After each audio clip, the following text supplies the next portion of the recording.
오늘은 고넬료가 세운 가정교회라고 하는 제목 가지고 우리가 은혜 받기를 원합니다.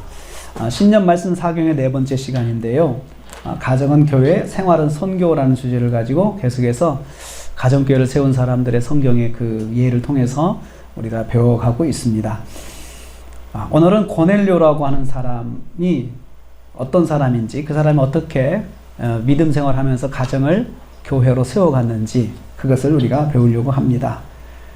고넬료는 사도행전에 등장하는 사람입니다. 오늘 말씀 10장이 그 배경인데요. 성경에 소개된 바에 의하면 그는 직업이 로마 군인이었습니다. 계급은 백부장이고요.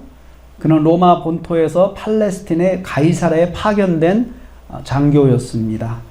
그의 부대의 이름은 이탈리아 부대라고 했습니다. 이탈리아 부대의 백부장인데, 이탈리아 부대라고 하는 것은 황제 직할 부대입니다. 황제 직할 부대. 그러니까 황제에게 무슨 일이든지 즉각 보고가 되고 황제가 관리하는 부대입니다. 그래서 황제하고 가까운 사이에 있는 사람이죠. 그리고 또 이 사람은 신분이 확실한 사람이고, 그리고 그의 가문의 혈통이 아주 확실한 사람입니다. 그런데 이 사람이 이런 신분을 가지고 있다고 하는 것은 그 사람의 종교하고 특별한 연관을 지어야 됩니다.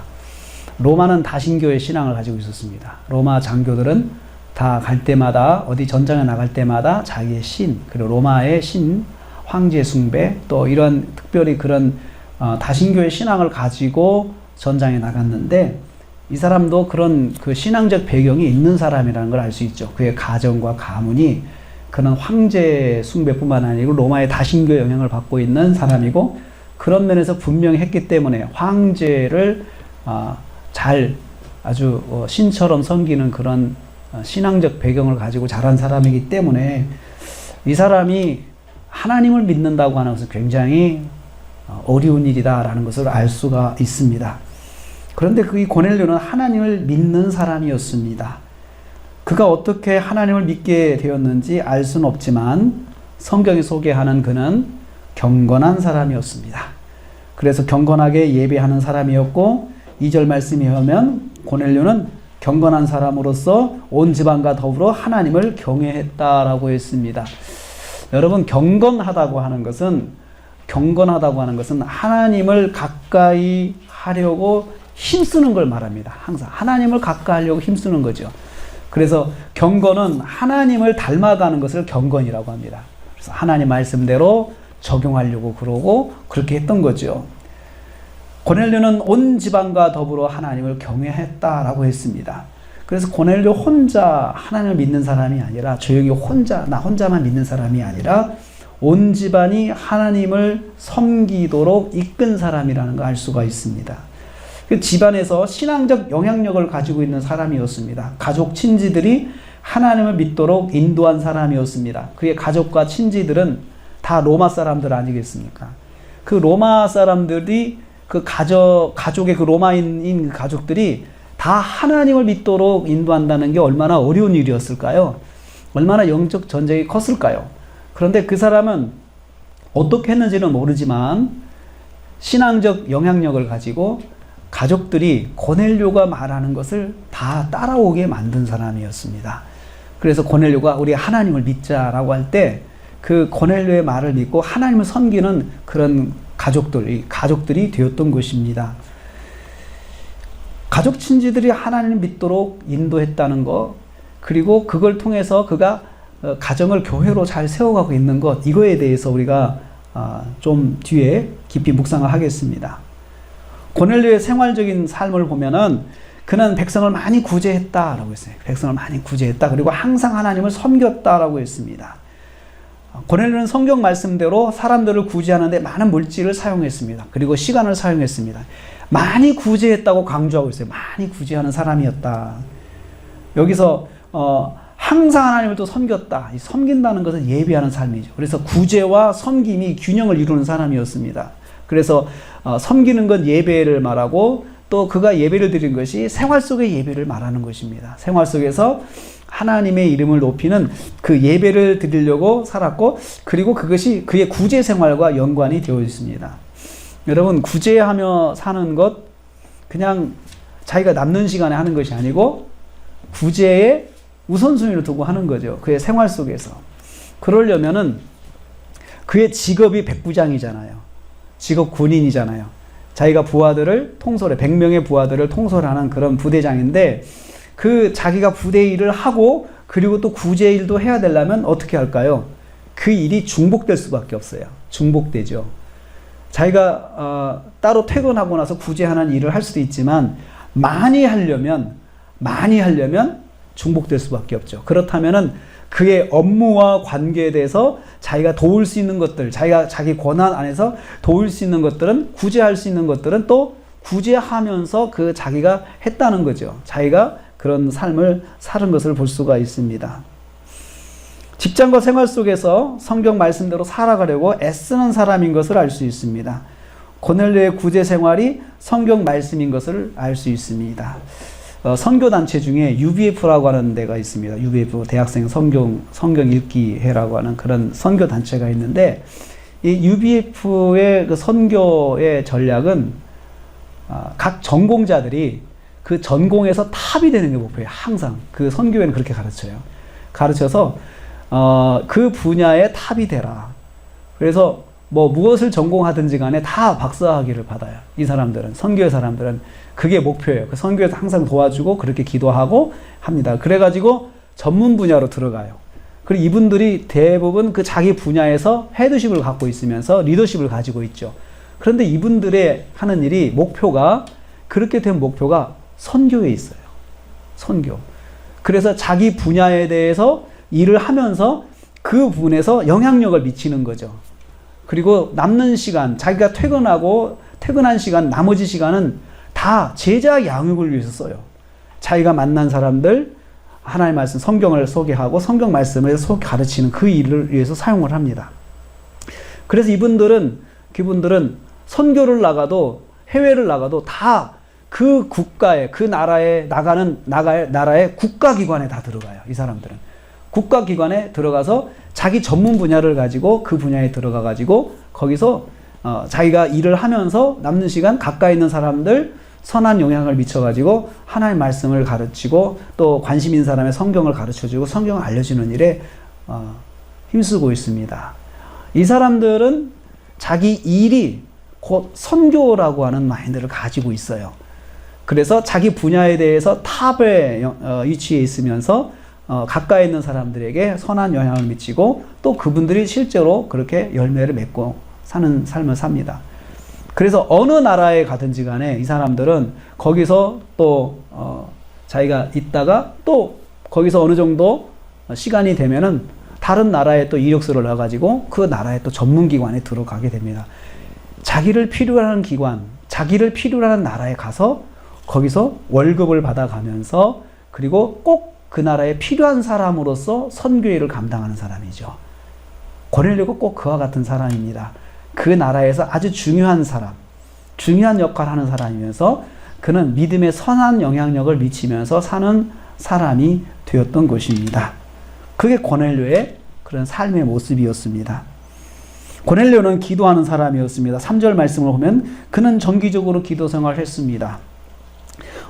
저는 이 오늘 말씀이 제9시에 그가 하나님을 만났다고 하는 걸 보면 제9시는 유대인 달력의 9시는 우리로 말하면 오후 3시입니다. 이것은 그가 로마인의 습관이 아닌 유대인의 신앙의 습관을 모방한 것을 볼 수 있습니다. 유대인들은 하루에 3번 기도를 했습니다. 아침 9시, 그리고 오후 3시, 그리고 저녁에 해질녘에 또 기도를 했습니다. 이렇게 3번 기도를 했는데 이 습관을 따라서 한 것이죠. 그러니까 오후 3시에 이 사람이 기도하는 시간을 가졌던 거죠. 쉽지 않은 시간입니다. 공직에 있는 사람이 오후 3시에 하나님께 기도한다. 퇴근을 일찍 했는지 모르겠지만 그는 기도 시간을 정기적으로 가지면서 있었는데 그 기도 시간이 곧 자기보다 먼저 신앙생활한 사람의 생활을 모방한 거죠. 유대인들의 생활을 모방한 거죠. 하나님을 믿는 유대인들의 신앙생활이 그러니까 나도 모방을 한 거죠. 그러니까 신앙생활이 자기가 스스로 할 수 없을 때는 모방부터 시작하는 것입니다. 모델을 두고 그 사람처럼 나도 해보자. 그 사람이 새벽에 기도하면 나도 새벽에 기도하고 큐티를 하면 나도 큐티하고 해서 그러한 것들을 배우게 된 거죠. 그래서 영향력을 미친다고 하는 것이 그것입니다. 내가 관심을 가진 사람이 있는데 그 사람이 못하나 보니까 큐티를 하더라. 하나님 말씀 묵상하는 삶을 살더라.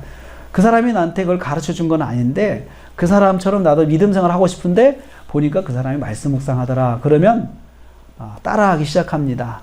그리고 또 그 사람이 기도하더라. 그러면 기도도 따라하는 것이죠. 고넬료는 그렇게 시작을 했습니다.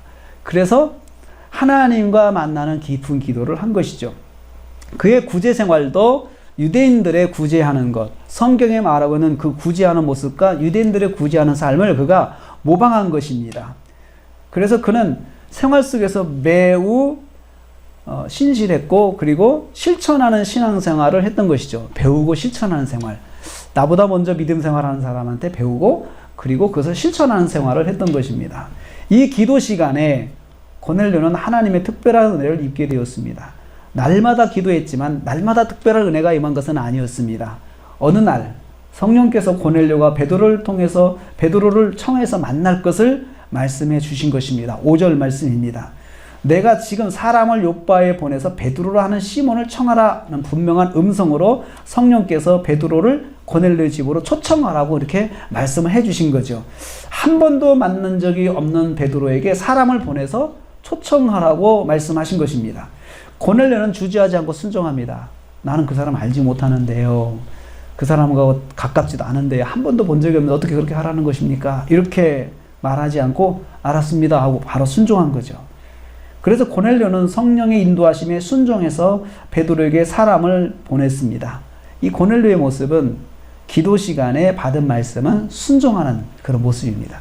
기도 시간에 주신 말씀은 순종하는 것. 성령의 음성이다라고 순종하는 것이죠. 마침 그 시간에 베드로도 환상을 통해서 성령의 음성을 듣게 되었습니다. 고넬료와 베드로가 경험한 이 환상이라는 것은 분명한 장면으로 보여지면서 말씀하시는 체험입니다. 그러니까 기도할 때 의식이 깨어 있으면서 무의식이 아니고 의식이 깨어져 있는데 의식이 깨어 있는 가운데 하나의 장면이 보이는 거죠. 우리는 그것을 꿈이라고도 이야기하는 꿈은 아니고 여기서 꿈이 아니고 환상이라고 말한 것은 의식이 있는 가운데 장면이 보여지는 거예요. 이게 환상입니다. 그러면서 하나님께서 이 밝은 옷을 입은 사람이 와서 분명한 메시지를 주는 거죠. 욥바에 가서 베드로라고 하는 시몬을 초청해서 너희 집에서 예배를 드리라. 이 메시지를 분명히 준 거죠. 이걸 통해서 볼 때 여러분 환상이라고 하는 것은 분명한 의식이 있어야 되고 그리고 메시지가 분명하고 메시지가 명확한 거예요. 메시지가 명확한 거죠. 그리고 그것을 기억하는 거죠. 기억하고. 그것이 환상이 가지는 의미가 되고 있습니다. 두 사람은 하나님 말씀에 순종했습니다. 베드로도 순종하고 그리고 또 스데반도 순종했습니다. 베드로가 순종하려고 그러면 오늘 말씀에 있는 것처럼 고민이 있었습니다. 유대인들은 이방인하고 교제하면 안 되었습니다. 그게 유대인들의 규칙이었습니다. 그래서 유대인들은 28절 말씀에 이방인과 교제해서 가까이 하는 것이 위법이라는 것을 너희도 알지 않냐. 나는 위법을 깨고 왔다는 거죠. 그러니까 율법이 정한 것들은 위법인데 베드로는 하나님께서 내가 깨끗하고 정하게 한 것을 네가 더럽다고 하면 안 되지. 하나님 음성을 들었습니다. 그래서 하나님께서 속되다 하거나 깨끗하지 않다고 하신 것은 다 받아들여야 된다는 거죠. 그러니까 사람들은 저 사람 속되다, 깨끗하지 않다 이렇게 규정하고 딱 구별해 놓지만 하나님은 그렇지 않다는 거예요. 하나님은 이 원리가 생활 속에 있습니다. 우리가 믿는 사람들이 때로는 뭐가 지저분하다, 더럽다, 또 경건하지 않다 해가지고 이렇게 가까이 하지 않는 것이 있거든요. 그런데 원래는 이것이 어땠는가를 생각해 봐야 돼요. 원래는 하나님께서 만드신 거기 때문에 원래는 다 깨끗한 거예요. 근데 사람이 더럽게 만든 거죠. 사람이 그것을 사용할 때 더럽게 쓴 거죠. 죄악되게 쓴 거죠. 그것을 우리가 하나님 앞에 사용할 때 고민할 필요가 없는 거죠. 원래 하나님께 창조할 때 깨끗한 것이면은 그것은 내가 사용할 수도 있겠구나라는 생각을 합리적으로 해 볼 수가 있습니다. 여러분, 우리가 옛날에 제가 어렸을 때 예배당에서 드럼과 기타 뭐 이런 거 악기를 하면은 안 됐습니다. 혼났습니다. 그런데 지금은 다 하고 있잖아요. 다 하고 있죠.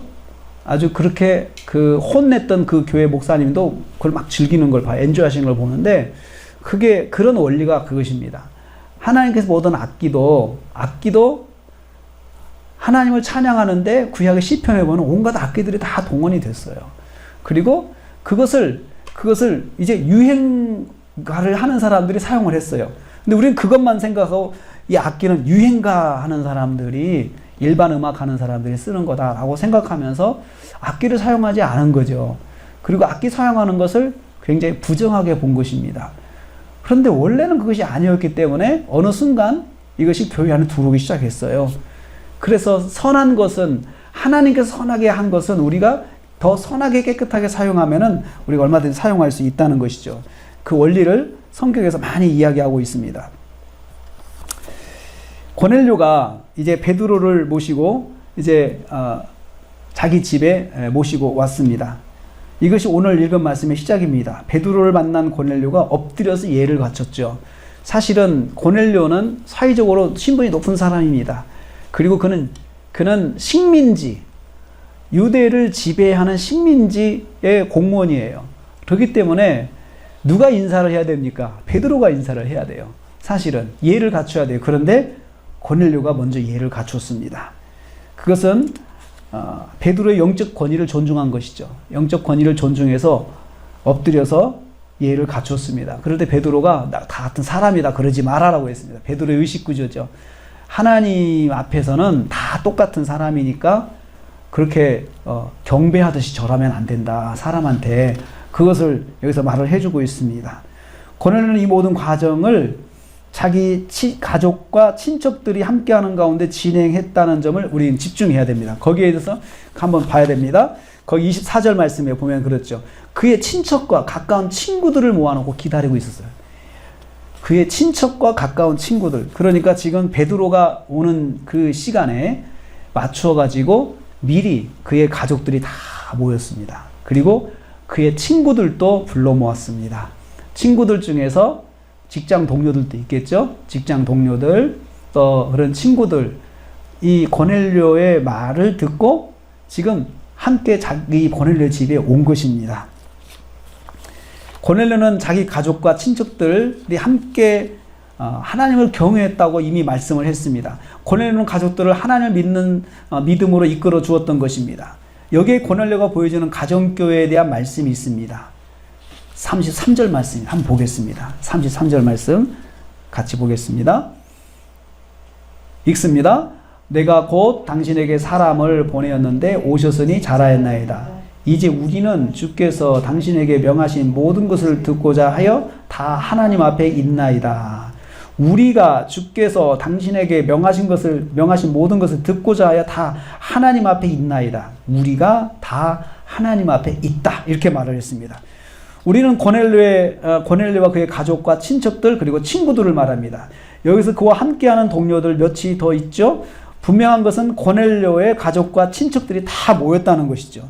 고넬료가 이 만남을 특별한 만남을 함께 하고자 가족들을 다 모으고 친척들을 다 모았다는 것을 볼 수 있습니다. 우리는 이 말씀에서 이 부분을 묘사한 성경 말씀에 집중해야 됩니다. 우리가 다 하나님 앞에 있다. 이 표현입니다. 우리가 다 하나님 앞에 있다. 베드로 앞에 있는 것이 아니고 하나님 앞에 있다고 말했습니다. 고넬료는 가족과 친척들에게 하나님 앞에 나가자고 말했음을 알 수 있습니다. 우리가 베드로를 만나자 이렇게 말한 것이 아니고 우리가 하나님 앞에 나가자 이렇게. 이번에 우리 집에서 베드로란 사람이 오는데 그 베드로를 만나자라고 하는 것이 아니고 우리가 하나님을 만나자라고 그렇게 소개를 했습니다. 사실 베드로는 유명한 사람이었습니다. 성전에 앉은 배 일으킨 사람이고 죽은 사람을 살리는 사람이고 살렸던 사람이고 또 병자들을 고쳤던 그런 기적들을 많이 행했던 사람이었습니다. 이미 고넬료는 그가 관할하고 있는 유대 지방에 대한 그런 그 소문들을 다 알고 있는 사람이었습니다. 만난 적은 없지만 그가 어떤 사람인 것은 알고 있었지요. 그래서 그 베드로를 만나자고 말하면 더 사람들한테 호감을 가질 수 있을 거예요. 아, 정말 기적을 베푼 사람이 있는데 그 사람 만나러 가자. 그 사람이 오늘 우리 집에 와. 근데 그 사람 한번 만나서 우리가 그 사람한테 한번 말씀을 들어보자. 라고 그렇게 말할 수 있지만은 고넬료는 그렇게 말하지 않았습니다. 우리가 하나님을 만나자. 하나님 만나자. 베드로 개인을 만나는 일이 아니고 하나님을 만나는 일이라고 생각하고 온 가족과 친척들을 초청하였던 것입니다. 사랑하는 성도님들, 우리가 드리는 예배는 사람을 만나는 것이 아닙니다. 하나님을 만나는 것입니다. 그리고 먼저 우리 모두가 하나님을 만나는 예배를 소망해야 됩니다. 교회에 가는 것은 하나님을 만나는 것이에요. 그것이 바로 예배예요. 그리고 교회 올 때 우리 하나님 만나러 가자. 하나님 만나는 예배가 되게 해달라고 그렇게 준비 기도를 해야 합니다. 하나님을 예배하는 곳에 사랑하는 가족들 또 사랑하는 친척들이 하나님을 만날 수 있게 초청해야 합니다. 그래서 우리 하나님 만나는 예배, 그 예배 드리러 갑시다. 하나님 만나는 예배를 드리러 갑시다. 이곳이 하나님을 만나는 곳이라면, 정말 하나님을 만나는 곳이라면 자신 있게 초청할 수가 있죠. 우리 교회가 하나님을 만나는 곳이라면 특별한 만남이잖아요. 특별히 하나님을 만나는 것인데 그것에 하나님 만나는 곳에 가족들을 초청할 수 있잖아요. 하나님 만나는 것입니다. 그런데 언제부턴가 유명한 사람들이 그 자리를 차지하고 있어요. 뭐 유명한 탤런트가 와서 간증하는데 그 탤런트 만나러 가자. 그 사람이 중심이 되기 시작해요. 그래서 어떻게 보면 그것이 사람들을 더 호감을 갖게 할 수 있어요. 그것이 하나의 미끼가 될 수는 있죠. 그런데 주인공이 바뀌는 거죠. 고넬료는 그 사람 믿음이 참 분명했던 사람 같아요. 이방인이지만 믿음을 분명히 가지고 있었는데 베드로가 아니고 하나님을 만난다고 거기다 소개를 했어요. 자기 친척들한테. 우리 하나님을 만나는데 그 하나님 만나는 자리에 같이 가자라고 초대를 했습니다. 만나서 무엇을 하기 위함입니까? 고넬료가 그 목적을 분명하게 말했습니다. 우리는 주께서 당신에게 명하신 모든 것을 듣고자 하여, 이렇게 했어요. 우리는 주께서 당신에게 명하신 모든 것을 듣고자 하여 하나님 앞에 다 있다, 이렇게 말했어요. 그러니까 목적이 뭐예요? 주께서 베드로를 통해서 명하신 말씀을 듣고자 한다는 거죠. 그러니까 하나님께서 목사님을 통해서 전하고자 하시는 하나님의 말씀을 듣자, 이렇게 생각하죠. 말씀을 듣자. 예배 시간에 하나님의 말씀을 듣자, 이렇게 생각한 거죠. 근데 베드로도 참 믿음이 좋은 사람인 것 알지만 참 이 고넬료의 믿음이 바른 믿음이라고 생각을 해요. 굉장히 바른 믿음이에요. 이방인이지만 바르게 믿음이 딱 가진 사람, 믿음을 가지게 된 사람이에요. 말씀을 듣는 시간은 하나님의 말씀, 주께서 베드로를 통해서 주신 하나님의 말씀을 듣는 것이다. 그러니까 베드로가 하나님의 말씀을 전해주기를 기다렸다는 거죠. 주께서 당신에게 명하신 모든 것. 그러니까 베드로가 있는 말은 베드로의 말이 아니고 하나님께서 베드로에게 명령하신 것을, 그 말씀을 자기가 듣는다고 생각한 거죠. 그래서 베드로를 대언자로 본 거죠. 하나님의 말씀에 스피커라고 했죠. 스피커라고 생각을 한 거예요. 그리고 베드로가 하는 말은 그냥 스피커로서 하나님께서 하신 말씀을 주시는 것이다 라고 생각을 한 거죠. 그래서 위대한 베드로를 만나는 시간이 아니고 위대하신 하나님의 말씀을 듣는 시간으로 그 시간을 생각했어요. 그리고 가족들을 그렇게 소개를 했어요. 우리 하나님의 말씀을 들으러 가자. 특별히 하나님께서 이 시간을 만들어 주셨는데 우리 하나님 말씀 들으러 가자. 사랑하는 친구들한테도 그렇게 말을 했습니다. 그랬더니 가족들이 그 자리에 왔어요. 그랬더니 친구들이 그 자리에 왔어요. 고넬료는 어떤 사람인 것 같습니까? 그런 말을 했을 때 고넬료의 말을 믿고 함께 해준 친척들, 그 친척들은 고넬료를 어떻게 봤을 것 같아요? 고넬료가 하는 말은 빈말이 아니다. 고넬료가 하는 말은 바로 사실이다. 믿지 않으면 그 자리에 올 수 없잖아요. 어떻게 이 사람이 사람들을 그렇게 믿게 했을까? 어떻게 이 사람이 사람들이 그의 말을 신뢰하고 따라올 수 있게 만들었을까? 이게 가정교회를 세우는 데 있어서 참 중요한 요소입니다.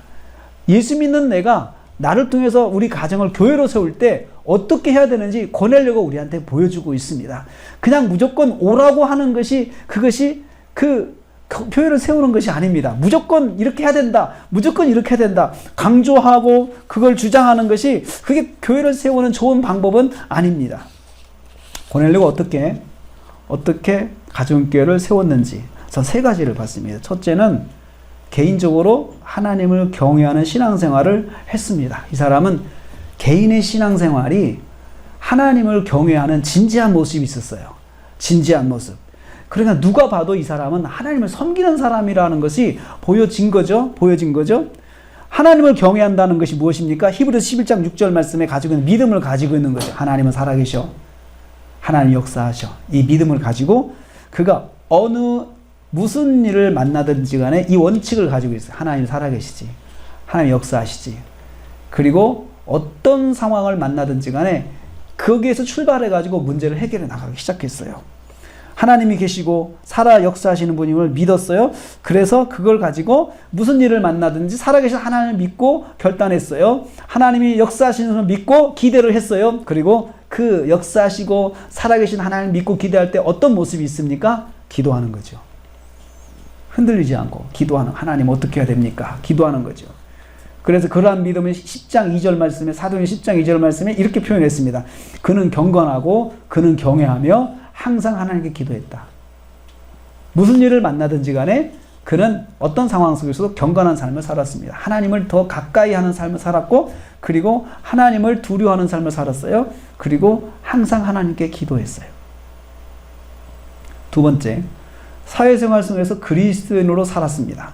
사도행전 10장 2절 말씀 보면 그는 많은 백성을 구제했다. 백성을 많이 구제했다. 그냥 구제했다가 아니고 많이라고 하는 강조가 들어있다고 했습니다.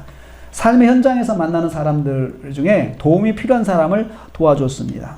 자신이 가지고 있는 권한 안에서 할 수 있는 한 최선을 다했습니다. 직장 생활에서 믿는 사람으로 최선을 다하며 살았습니다. 구제하는 삶은 사람들을 존중하는 삶입니다. 믿음의 눈으로 사람들의 영혼을 불쌍히 여기는 마음이 있었습니다. 생활 속에서 지배자인 로마 군인이라는 교만을 보이지 않았습니다. 얼마든지 그렇게 할 수도 있었습니다. 그러나 그는 자신의 근무지에서 사람들을 만났을 때 섬기는 삶을 살았습니다. 자신의 가족과 친척들도 마찬가지였을 것입니다. 선한 영향력을 가지고 사는 가족과 친척들에게 선한 영향을 미치고 살았던 것입니다. 그래서 고넬료의 말을 신뢰하고 믿고 따르게 되었던 것입니다. 세 번째로 가족과 친지들에게 영적인 신뢰를 받았습니다. 오늘 말씀에서 본 것처럼 고넬료는 베드로를 초청한 자리에 온 가족들을 또 친척들을 불러 모으고 기다렸습니다. 그리고 고넬료 자신이 하나님 말씀을 듣기 위해서 온 가족과 친척이 모였다고 고백했습니다. 친척들이 고넬료의 초청 목적을 받아들이고 인정해 주었다는 것입니다. 오늘 요바에서 베드로라는 분이 오시는데 이분이 우리에게 주실 하나님의 말씀을 전해 주실 것이라고 했을 것입니다. 그리고 자신이 기도 시간 환상 중에 이런 말씀을 들었다고 했을 것입니다. 이런 말을 전했을 때 가족들이 믿고 함께 했던 것입니다. 이것이 바로 고넬료가 가족들과 친척들에게 깊은 신뢰를 받고 있음을 의미합니다. 저는 기도 생활하는 사람이야. 기도 생활하는 사람인데 고넬료가 그렇게 말하면 그럴 거야 하고 기대하는 마음으로 고넬료의 말을 듣고 온 거죠. 고넬료는 그랬습니다. 오늘 베드로라는 사람이 오는데 하나님 말씀을 전해줄 거야. 우리 하나님 말씀을 들으러 갑시다. 우리 가정을 위해 특별히 하나님께 준비한 말씀을 주실 텐데 또 우리에게 주실 텐데 우리 말씀을 들으러 갑시다. 이렇게 해서 고넬료가 베드로가 오는 자리에 모두가 기다렸던 것입니다. 여러분, 저도 그런 경험이 있습니다. 신방을 간 적이 있었어요. 옛날에 신방을 갔더니 그 가정을 신방 갔더니 친척들을 다 어머니 아버지 다 모시고 또 친척들 친구들까지 다 모여있는 그런 경우를 봤어요. 그분이 그러시면서 오늘 목사님께서 그 말씀 주신다고 해서 우리가 다 모였다고. 그리고 그 자리에 그렇게 다 초청을 해가지고 오시게 한 거죠. 그런데 그분이 그렇게 초청을 했을 때 다 오시게 된 그 배경을 보면은 그분도 고넬료처럼 참 가정을 많이 섬겼어요.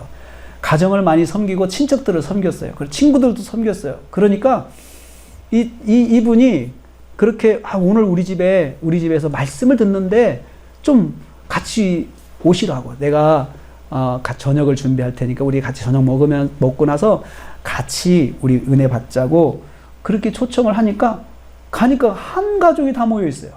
친구들까지. 고넬료가 바로 그렇게 한 것이죠. 그게 가정교회를 세우는 것입니다. 가정교회를 세우는 거죠. 목사님을 만나는 것이 아니고 하나님을 만나는 것이에요. 그 자리에 특별히 우리 집에서 그런 일이 있는데 내가 이걸 가만히 있으면 안 되겠다. 내가 그날 다 초청을 해서 같이 교제도 하고 그리고 내가 말씀을 듣게 해야 되겠다. 이런 마음이 고넬료에게 있었던 것이에요. 참 영적인 욕심이죠. 그리고 그것을 사람들이 다 받아들였습니다. 고넬료는 영적인 측면에서 신뢰를 받고 있기 때문에 가족들이 함께 할 수 있었습니다. 여러분들이 기도하고 여러분들이 예배 생활하는 것을 다른 가족들이 인정을 해줘야 가정교회가 세워지는 것입니다. 인정받지 못하면 오히려 내가 그렇게 한마디 했을 때 더 내가 비웃음을 당하게 되고 너나 잘하세요 라고 그런 말을 들을 수가 있습니다. 내가 정말 잘하고 있을 때 그리고 그것이 자기들에게 영적으로 삶에서 유익이 있을 때 그분들은 나를 받아주기 시작하고 나를 인정해주기 시작하는 거죠. 고넬료가 바로 그런 삶을 살았습니다. 사랑하는 성도님들, 우리 가정을 교회로 세우기 위해서는 가족들에게 영적인 신뢰를 받아야 합니다. 그래서 영적인 자리에 초청할 때 신뢰하고 동참할 수 있습니다. 저 어렸을 때 우리 어머니가 친척들을 이렇게 가족들을 섬기는 거 많이 이렇게 봤어요. 섬기는 걸 봤는데 그렇게 섬기니까 다른 것보다도 첫째는 할머니가 어머니를 인정을 해줘요. 신앙을 인정을 해줘요. 그리고 그렇게 섬기는 것을 통해서 또 인정을 해줘요. 그리고 그러니까 무엇을 한다, 우리 집에서 한다 그러면은 친척들이 함께 참여하는 것을 봤어요. 같이 안 믿는 친척들도 참여하는 것을 봤어요. 그런데 그것을 하기 위해서 어머니가 굉장히 직장 생활하면서 고단한데도 그 일부러 많이 힘쓰는 걸 봤어요. 섬기고 또 도와주고 그런 걸 봤습니다. 그럴 때 부흥회를 교회에서 하는데 그냥 아무렇지도 않게 우리 부흥회에 안 믿는 가족을 부르더라고요. 초청하더라고요. 저는 안 올 줄 알았어요. 그랬더니 왔더라고요. 안 믿는 분이. 안 믿는 외삼촌이 찾아오셨어요. 외삼촌한테 한번 우리 교회 말씀 좀 들으러 와라 라고 하니까 찾아오더라고요. 와서 예배를 드리고 가더라고요. 그러면서 하는 말이 내가 누나 때문에 교회 왔지 라고 이야기를 하더래요. 누나 때문에 교회를 왔지. 하나님을 믿지 않아도 그 다리가 되는 축복의 통로가 되는 사람 때문에 하나님을 믿는 사람이 생기더라고요. 그것이 가정교회를 세우는 것입니다. 우리가 신앙생활 하면서 우리 가정이 교회가 되지 않으면 우리의 믿음 생활이 어떻게 보면은 손익계산을 해볼 때 손실이 크다 생각을 해요. 남을 은혜받게 하면서 나는 가족들에게 은혜받게 못한다. 그러면 그게 무슨 의미가 있을까요? 남은 구원시키는데 나는 나의 가족들은 구원시키지 못한다. 복음은 세상에 전하는 것이니까 좋다고 생각을 해요. 좋아요. 그렇지만 한편 참 마음에 왠지 빈 구석이 생기는 것 같지 않을까요? 다 내가 복음을 전했는데 우리 가족은 내가 못했다. 왜 그랬을까? 처음부터 저는 가정을 교회다라고 생각을 해야 된다고 생각해요. 가정을 교회다. 이 가정이 내게 주신 교회예요. 나는 가정의 목자예요. 주님께서 내게 주신 것이죠. 고넬료는 그런 마음을 가지고 있었습니다. 사랑하는 가족과 친척들을 하나님 말씀을 들을 자리에 초청하려면 개인적으로 먼저 하나님을 경외하는 신앙을 가지고 있어야 합니다. 그리고 생활 속에 섬김이 있어야 합니다. 이 믿음 생활을 인정받을 때 가정교회를 세울 수 있습니다. 하나님의 말씀을 듣는 자리에 사랑하는 가족과 친척들을 인도할 수가 있습니다. 내가 다른 건 몰라도 저의 신앙은 내가 인정하지. 그럴 때 그 초청을 받아들일 수가 있습니다. 다른 건 몰라도 그 신앙생활은 내가 인정하지. 정말 진실해. 그것을 인정받을 때 이런 초청의 그런 열매가 맺어지는 것입니다. 고넬료처럼 금년 한 해 동안 나의 가정을 교회로 세울 수 있기를 주님의 이름으로 축복합니다. 기도하겠습니다. 아버지 하나님, 감사합니다. 고넬료가 세운 가정교회를 저희들 이 시간 묵상했습니다. 하나님을 경외하고 또 이웃을 섬기고 그러면서 정말 하나님을 예배하는 자리에 사랑하는 친척들, 사랑하는 친구들을 초청했습니다. 그럴 때 그들이 고넬료의 말을 신뢰하고 그 자리에 함께한 것을 봅니다. 하나님, 저희들이 이러한 가정교회를 세우게 하여 주시옵소서. 우리가 통로가 되어서, 축복의 통로가 되어서 사랑하는 가족들, 사랑하는 친척들이 하나님의 말씀을 듣는 귀한 은혜를 허락하여 주시옵소서. 예수님의 이름으로 기도하옵나이다. 아멘.